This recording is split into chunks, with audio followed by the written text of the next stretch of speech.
Taking care of our skin, it's an important part of our well-being. How well do you know how to maintain those healthy skin do's or don'ts for improving your skin's health and improving the appearance too? In addition to wearing sunscreen, there are other steps that we should be taking as well to maintain our skin health. So Dr. Claire Dillingham with Cone Health Plastic Surgery Specialist is here to help break it down for us. All right, so first and foremost, let's kind of start with the basics. Just how important is establishing a skin care routine? It's very important because if we don't have a routine, we're probably not going to stick to it. And the better we take care of our skin as we're aging, the better our skin will look as we get older. And not only will it look better, but we have to remember that good looking skin is usually healthy looking skin. Okay, so let's kind of do the common mistakes that people make and some don'ts that we kind of need to be aware of. I think the biggest one is we get tired, we have a lot going on, and we don't wash our face before we go to bed. That's the biggest thing, because it's not just the oils of our skin, the makeup, but the pollutants from the day. So it's really important that you use a good skin cleanser, even if you don't do anything else. But I also think of the evening as it's sort of a free time for the ability to put something on your face that may turn back the time of aging just a little bit. So that routine is really important for really keeping your skin healthy. Okay, so let's kind of go through like the routine, especially in the morning too. In the mornings, what order should we put on our skincare products? Makeup, sunscreen, moisturizer, all that? Oh, that's a great question because it can get confusing. So one way to think about it is you always have to moisturize your skin. So moisturizer goes on first. Then the sunblock goes on. Now, some sunblocks have moisturizer in it, so you could think of that as the first step. But moisturize, get a good base that's not going to dry out, because if it dries out, it's going to crack.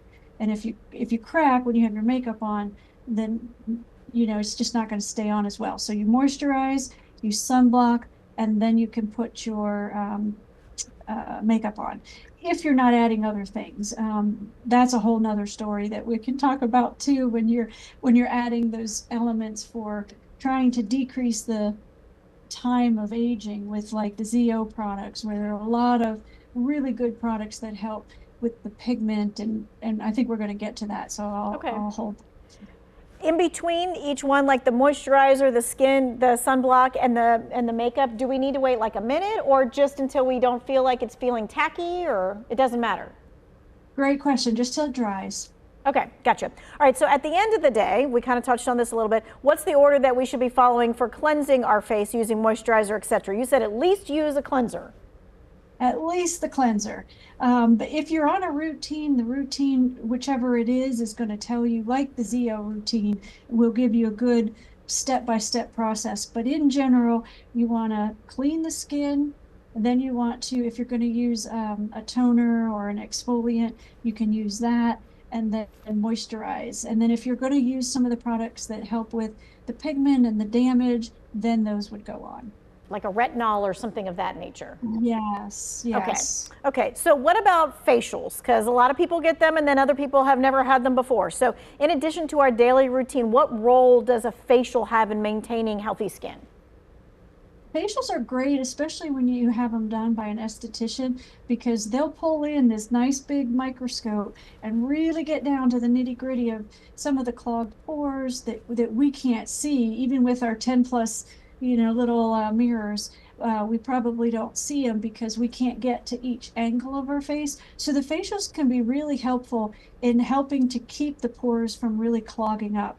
And that can lead to sebaceous gland hyperplasia, which is basically where you see the big pores in people that aren't really desirable. That really helps. And so how often should we be getting a facial? You can get a facial as often as once a month. Okay, so no more than once a month? Probably not. Okay. Is for the best benefit, is it something where you need one like every 3 months though to really keep up? Yes, that's a great point. Every 3 months is a really good time frame for because that's sort of the repetition of how your skin sloughs and regenerates. So that's a great time period. Okay. How about any concerns about people trying like a facial at home or a mask or something of that nature? Oh, that's a good one. That's a question we get asked a lot. So there are some okay products for home. The thing to keep in mind though is that if you're buying something over the counter, you're not buying it prescription strength. So it may not harm, but it may not help.